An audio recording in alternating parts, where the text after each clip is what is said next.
जय गुरुदेव मित्रों। मैं ब्रह्मचारी सूर्यानंद दास आप सभी बंधुओं को आत्म संदेश यूट्यूब चैनल में हार्दिक स्वागत करता हूँ।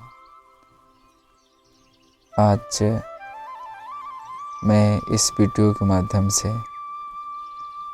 हिमालय क्षेत्र में स्थित बद्री धाम बद्री विशाल जी का क्षेत्र का एरिया का दिखाने का मैं लगभग प्रयास करूँगा कि बद्रीनाथ में क्या क्या है इर्द गिर्द, जो मैं आप लोगों को इस वीडियो के माध्यम से दिखाऊंगा। मैं अभी बद्रीनाथ मंदिर से लगभग 500 मीटर दूरी पर स्थित सतगुरु आश्रम, जो ये सामने बस अड्डा दिखाई पड़ रहा है, इसके जस्ट अपोजिट यानी कि पीछे सतगुरु आश्रम है, जहाँ मैं लगभग 1 महीना से ठहरा हूँ। और ये बद्रीनाथ का इकलौता आश्रम है, सतगुरु आश्रम, जो बद्रीनाथ जी का कपाट खोलने से कपाट बंद होने तक 6 महीने का फ्री भंडारा चलता है, जिसमें किसी प्रकार का कोई शुल्क नहीं लगता है, सभी लोग खाते हैं। मैं यहाँ पे ठहरा हूँ। यहाँ के एक बहुत अच्छे महंत जी हैं, जिनका नाम स्वामी विनोदानंद जी हैं। बहुत दिनों से प्लान बन रहा था, लेकिन मौसम को देखते हुए नहीं जा पा रहे थे हम लोग। भारत का प्रथम गांव माना गांव की तरफ काफ़ी मौसम गड़बड़ रहता था, बारिश भी रहता था, मौसम खुला खुला नहीं था, तो बाहर निकलना बड़ी एक हिमालय क्षेत्र में मुश्किल कार्य है। कब बर्फबारी होने लगे कहा नहीं जा सकता है। तो हम लोगों का यही प्लान बना कि आज माना गांव होते बाशुधारा की तरफ हम लोग चलें। अभी तो हम लोग का जो ये आप लोग देख रहे हैं, ये माना गांव रास्ते का ये मार्ग है। मतलब कहने का मेरा तात्पर्य है कि माना गांव जाने का ये मार्ग है, जो आप लोग देख रहे हैं। काफ़ी दूर दूर से आने वाले लोग जो बद्री विशाल भगवान का दर्शन करते हैं, वो माना अवश्य ही जाते हैं, जो भारत का प्रथम गांव है,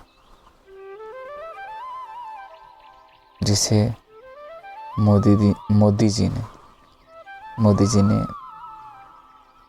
भारत का प्रथम गांव घोषित किया। ये माना गांव जाने का ही मार्ग है, जो आप लोग देख रहे हैं। ये जो बहुत सारी गाड़ियाँ जो आप लोग देखेंगे आगे, और भी पार्किंग में जो काफ़ी दूर दूर से आए हुए लोग यहाँ अपनी पार्किंग में गाड़ियाँ लगाकर दिनों भर घूमते रहते हैं। और यहाँ प्रकृति की गोद में बसा भूवैकुंठ के नाम से भी जाना जाता है, भूवैकुंठ के नाम से भी जाना जाता है बद्री विशाल जी का ये जो एरिया क्षेत्र है। जस्ट थोड़े ही देर में हम लोग माना गांव पहुंचने वाले हैं। बद्रीनाथ बस स्टेशन से माना जो गांव है, हमारे जहाँ तक अनुभव है, यहाँ से बस स्टैंड से लगभग 3 किलोमीटर ही पड़ेगा। इधर में जो आप ग्रीन कलर का, हरे रंग का जो पहाड़ दिखाई पड़ रहा है, यही नारायण पर्वत यानी नारायण पहाड़ है, जिस पर एक समय था भगवान विष्णु नर नारायण के रूप में आए थे। तो इसके जस्ट ऑपोजिट वाले पहाड़ पर नर रूप में तपस्या करते थे, और ये जो हरे रंग का पहाड़ है, इस पे नारायण रूप में तपस्या करते थे।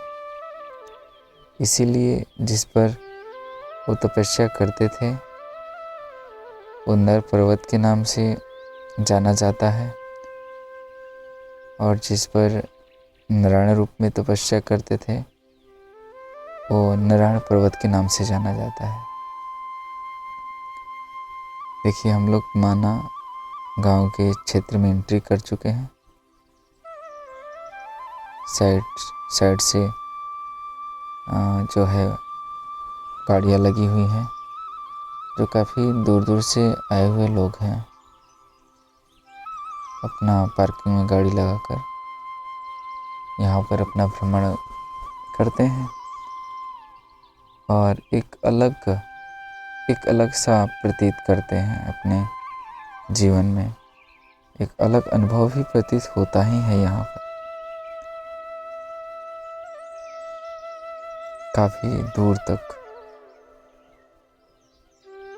आगे आपको पार्किंग मिलेगा, काफ़ी दूर तक। अभी तो हम लोग बाहर में ही हैं। कहीं ऐसा भी जगह है जो नदी के काफ़ी करीब है, वहाँ पे नो पार्किंग भी है, वहाँ लगाना उचित भी नहीं है। देखिए ये जो पर्वत है, ये नारायण पर्वत है, और आप लोग देख रहे होंगे 2 पहाड़ों के बीच एक रास्ता जैसा प्रतीत होता है। देखने में एक ऐसा लगता है कि ये मार्ग है, रास्ता है। तो यही स्वर्गारोहणी का मार्ग है। बताया जाता है हमारे धर्म ग्रंथों में कि इसी मार्ग से 5 पांडव स्वर्ग सिधारे थे, स्वर्ग गए थे। आगे मैं काफ़ी करीब से इस मार्ग का आप लोगों को दर्शन कराऊंगा, जो थोड़े देर के बाद वो नज़ारा आप लोगों को देखने को मिलेगा। एक जो नदी आप लोगों को दिखाई पड़ रही होंगी कॉर्नर में, यही अलकनंदा और सरस्वती नदी का संगम था। ये देखिए, मेरे एक तरह से बड़े भाई भी हैं और मेरे एक प्रिय महात्मा भी हैं, स्वामी विनोदानंद जी, जो स्वयं अपनी गाड़ी को चलाकर सभी भक्तों को घुमाने के लिए लाए। और स्वामी जी का हृदय इतना विशाल है, बृहद है, कि इनसे एक बार भी जो लोग मिलता है इनके दीवाना हो जाता है। और लोगों के प्रति अटूट श्रद्धा भाव, प्रेम, सेवा भावना भी है। कितना भी मैं कहूँ इनके बारे में तो ऐसा लगेगा कि कुछ मैं छोड़ ही रहा हूँ। देखिए, आगे हम लोग माना गांव में एंट्री होने के काफ़ी करीब आ चुके हैं। अभी हम लोग खोज रहे हैं कहाँ अपने गाड़ी को पार्किंग किया जाए, ताकि सही सलामत गाड़ी रहे और घूम के हम लोग आसानी से आकर फिर से आश्रम की तरफ लौट जाए। ये हमारे 3 श्रद्धालु भक्तजन हैं। देखिए, सामने में जो दिखाई पड़ रहा है आप लोगों को, ये भारत का प्रथम गांव, माना का प्रथम ये द्वार है, गेट है, जो सामने आप लोगों को दिखाई पड़ रहा है। काफ़ी एक पतली लंबी गली मिलेगी। इसी में बहुत सारे लोग अट जाते हैं और हाथ क्राफ्टिंग, हाथ से बना हुआ काफ़ी ऐसा सामग्री मिलता है जो दूर दूर से आने वाले लोग खरीदते हैं और ले जाते हैं, क्योंकि इन लोग का 6 महीने का ही व्यवसाय होता है। 6 माह यानी 6 माह ही यहाँ का दुकान चलती है और 6 महीना बंद रहता है। तो यहाँ के लोग जो है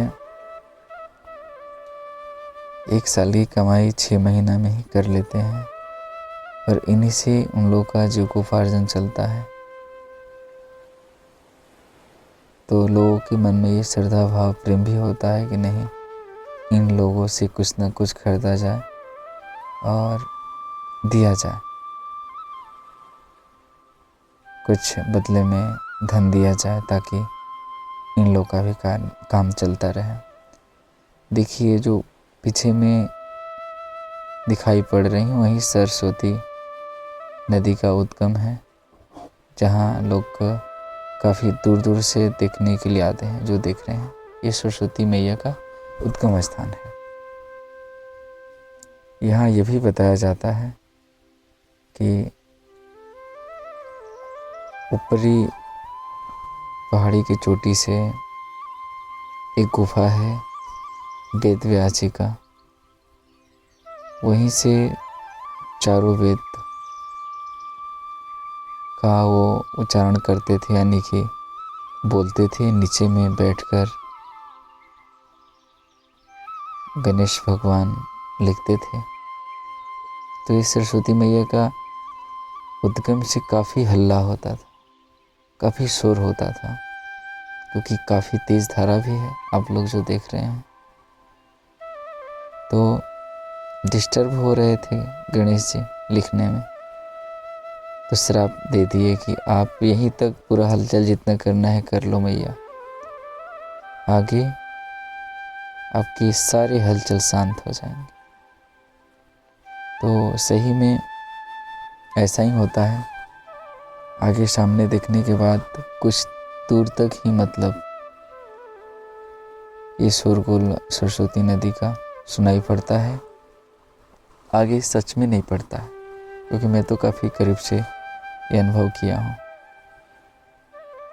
बस थोड़े ही दूर जाके सरस्वती मैया और अलकनंदा जी का मिलन हो जाता है। वहीं से बिल्कुल एक शांत धारा प्रवाह आती है। देखिए सामने जो एक गेट संगमरमर का दिखाई पड़ रहा है, यही है और स्वर्गारोहणी का मार्ग। अभी मैं जो दिखाने जा रहा हूँ आप लोगों को, ये जो है सामने मेरे बाइक पीछे में एक बड़ा सा चट्टान पहाड़ का दिखाई पड़ रहा है। इसी को भीम पुल के नाम से जाना जाता है। बताया जाता है कि पांचों पांडव जब स्वर्ग के लिए निकले थे, रास्ते में एक 2 पहाड़ों के बीच एक काफ़ी गहरा खाई था, जहाँ से पार होना काफ़ी मुश्किल था। और सबसे बड़ी बात कि साथ में द्रौपदी माता भी थी। देखिए अभी जो देख रहे हैं ना, यहीं तक अलकनंदा जी और सरस्वती माँ का मिलन हो चुका है। चलिए अभी ये भीम पुल के बारे में आप लोगों को थोड़ा सा बताने का मैं प्रयास कर रहा हूँ। तो भीम जी क्या किए कि योद्धा थे ही, एक बड़ा सा चट्टान पहाड़ का उठाकर दोनों खाइयों के बीच रख दिए, ताकि आने जाने में एक सहज हो जाए मार्ग। तो वहीं वो भीम पुल था। देखिए ये हमारे रितेश राय जी, अजय राय जी जो शिमरी के निवासी हैं।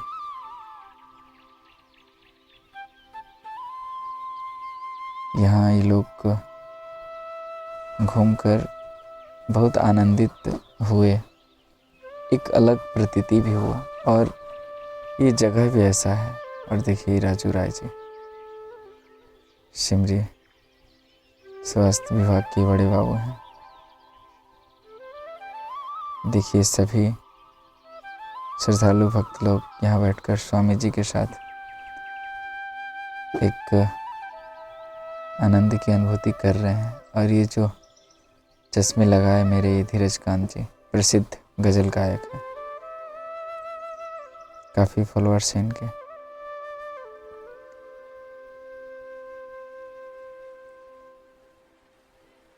जो साफ साफ आप लोग देख रहे हैं ये भीमपुर। अब देखिए, अब आप लोग ये जो देख रहे हैं, ये जो रास्ता, यही स्वर्गारोहिणी का मार्ग है। इसी रास्ते से पांचों पांडव स्वर्ग के लिए पधारे थे, गए थे। और हम लोग भी जा रहे हैं, लेकिन हम लोग तो स्वर्ग नहीं जाएंगे, लेकिन कुछ दूर तक जाएंगे। और सत्य माने तो ये धरती जो है, स्वर्ग भी इसे नहीं पा सकता है। ये भगवान विष्णु का भूवैकुंठ है। जैसे जैसे हम लोग ऊपर ऊंचाई की तरफ बढ़ते जा रहे हैं, वैसे वैसे काफ़ी ठंडा बढ़ते जा रहा है, जिसकी वजह से हमें कैप लगाना पड़ा। कान में काफ़ी ठंडा लग रहा था। माना गांव से वसुधारा लगभग, यदि पूरी तरह से नापा जाए तो लगभग 10-12 किलोमीटर हो ही जाएगा। लोग तो कम ही बताते हैं, लेकिन यहाँ जाने के बाद पता चलता है कितना दूरी तय हम लोग किए।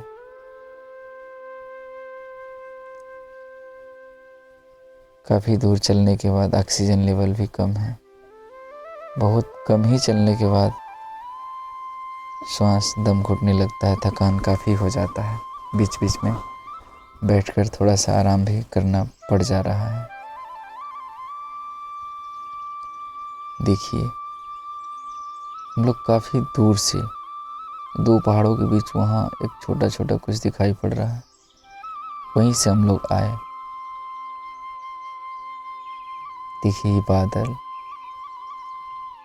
जो भूतल पर जो बादल दिखाई पड़ती है, काफ़ी ऊंचा लगता है, कितना ऊंचा है, नीले आसमान को छुई है। लेकिन यहाँ आने के बाद लगता है कि हाथ से पकड़ में आएगी, पकड़ जाएगी, इतना बादल जो है करीब है। और ऐसे भी आप लोग जानते हैं कि जितनी हाइट ऊंचाई पर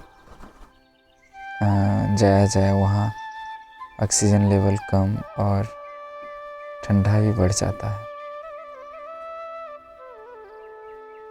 रितेश जी चलते चलते काफ़ी थकान महसूस कर रहे हैं, लेकिन फिर भी हिम्मत रखे हैं कि मैं वासुधारा घूम कर ही लौटूंगा।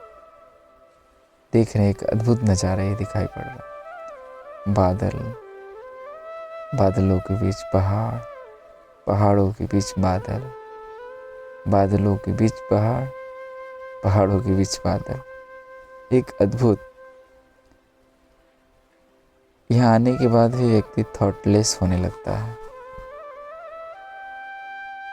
धीरे धीरे ऐसा लगता है कि सोचने की क्रिया ही बंद होने लगी। बताया भी जाता है समतल पर ही ज़्यादा विचार उठते हैं नाना प्रकार के। जैसे आप हाइट ऊंचाई पर बढ़ते चलें तो ऐसे विचार काफ़ी कम हो जाते हैं। ये पप्पू जी हैं, ये पटना डिस्ट्रिक्ट के हैं, रितेश जी के मित्र रहे। दोनों लोग रायपुर से आए बद्रीनाथ। काफ़ी एक दूसरे के लोग सहयोगी हैं, एक अच्छा मित्र व्यवहार है इन लोग का। देखिए जो काले रंग का जो पहाड़ दिखाई पड़ रहा है, हम लोग वहाँ से आए। यहाँ से दिखने में काफ़ी लगता है कि अरे वहीं से आए, लेकिन जब पहाड़ों की यात्रा होती है, जब पैदल चल के जब होती है, तब पता चलता है कि अरे ये तो यहीं दिखाई पड़ रहा था, लेकिन इतना दूर है। और जिसको धर्म में विशेष आस्था ना हो, प्रकृति से विशेष लगाव ना हो, वो नहीं आ सकता यहाँ। और यहाँ तक कोई भी पहुँचे, एक कुत्ता भी पहुँचे तो कहीं न कहीं एक वो बहुत बड़ा पुण्य आत्मा है जो यहाँ इस भूमि तक पहुँचा है। यदि हम लोग किसी को भी देखे लगता है अरे ये कैसा है, दिखने में लगता है ना, अपने को लोग बहुत अच्छे मानते हैं, किसी को सामने वालों को देखते हैं तो लगता है कि अरे बहुत बेकार है। देखिए एक फॉरेनर रही और रास्ते में ही मिली, तो लोग सोचे कि थोड़ा सा एक साथ में वीडियो भी हो जाए, तो इन्होंने आकर बैठी। बहुत अच्छा लगा। ऐसा लगता है कि लोग के पास जितने ही फॉरेनर होते हैं, इन लोगों के पास हृदय में कल छल नहीं होता है। ज़्यादातर ठगने वाले ठगाने वाले भी और ठगने वाले भी भारत में ही पाए जाते हैं और देशों में पाए जाते हैं। बट मैं तो यही देखा हूँ कि अक्सर हमारे इर्द गिर्द ऐसे लोग होते हैं। दिख रहे हैं आप ये बादल, देखिए हम लोग काफ़ी करीब आ चुके हैं। जो आप लोग देख रहे हैं, दो पहाड़ों के बीच में एक पहाड़ दिखाई पड़ रहा है जो आप लोग ये देख रहे हैं, और एक दाहिने की तरफ मार्ग जैसा प्रतीत होता है जो काफ़ी सफ़ेद है, और एक बाएं की तरफ होता है। आगे इसके बारे में बताऊंगा आपको। दूर देखिए, अभी लगभग ये दूर जो दिखाई दे रही ही वासुधारा है। बताया जाता है कि अक्सर जो पुण्य आत्माएं होती हैं उन्हीं के ऊपर वासुधारा का जल पड़ता है, नहीं तो नहीं पड़ता है। अभी तो हम लोग जाएंगे, देखेंगे कि कितने पुण्य आत्मा हम लोग हैं। देखिए काफ़ी करीब से आप लोग को ये नज़ारा देखने को मिल रहा है। काफ़ी ऊंचाई है, एक अद्भुत शोर भी है, एक सुहाना, और यहाँ काफ़ी ठंडा है, हाथ गोड़ कनकना रहा है। और देखिए जो पहाड़ दिखाई पड़ रहा है, दोनों पहाड़ों के बीच एक पहाड़ है। एक जो हल्का जो रास्ता दिखाई पड़ रहा है, एक काफ़ी सफ़ेद दिखाई पड़ रहा है। अभी और नज़दीक से मैं आपको दिखाऊंगा। बहुत सारे माताएं, बहनें, भाई बंधु जो भी बद्रीनाथ आते हैं, यहाँ तक आते ही हैं। देखिए काफ़ी करीब, जिस पहाड़ के बारे में, स्वर्ग के रास्ते के बारे में जो मैं बता रहा था, काफ़ी करीब। यहाँ से बताया जाता है कि अब स्वर्ग लगभग 10-11 किलोमीटर ही है।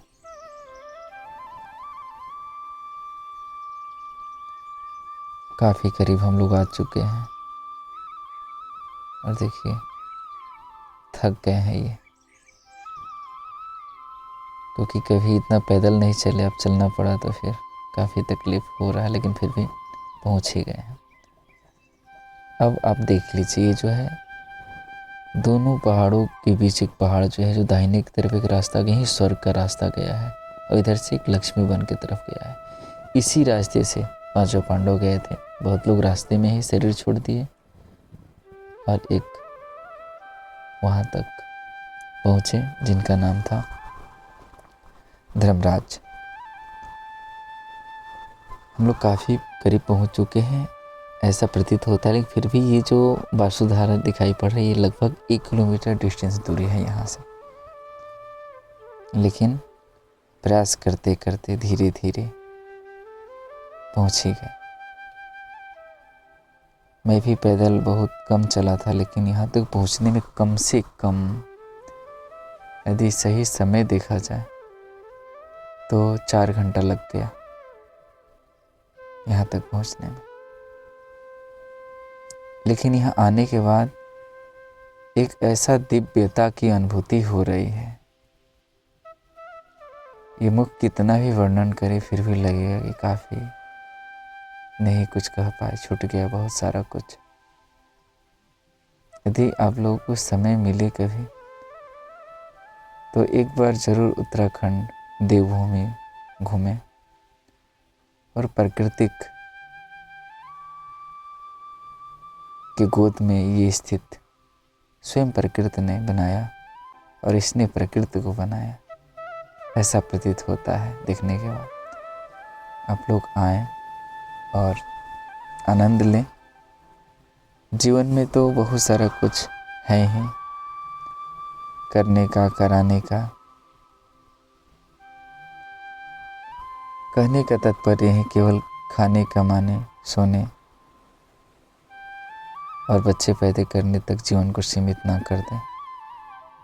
एक दूसरे के मान बढ़ाई करने तक ही जीवन को सीमित ना कर दें। इन सब चीज़ों से कट के एक और भी जीवन है जो आध्यात्मिक जीवन कहा जाता है, और इस जीवन को जीने के लिए स्वयं से तो जी ही नहीं सकते हैं, क्योंकि वो दृष्टि ही नहीं है और दृष्टि होगी भी नहीं।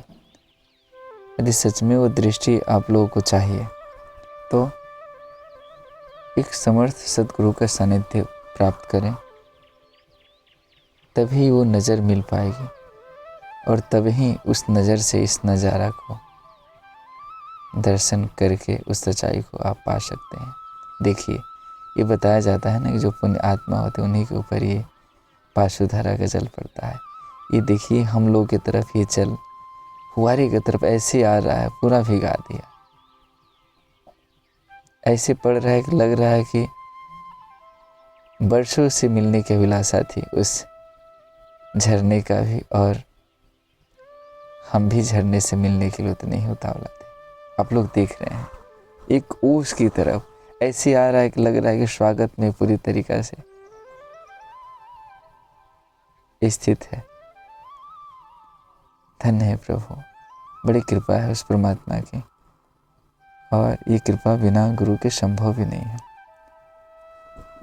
जो सामने जो देख रहे हैं 2 मार्ग फिर से मैं बता देता हूँ। एक दाहिने वाला जो पहाड़ों दोनों के बीच है, एक स्वर्ग के लिए, एक लक्ष्मी वन की तरफ। देखिए, मेरे स्वामी जी अभी मिले, मैं काफ़ी पहले ही, इनमें थोड़ा विलम्ब था, किसी कार्य में फंसे थे।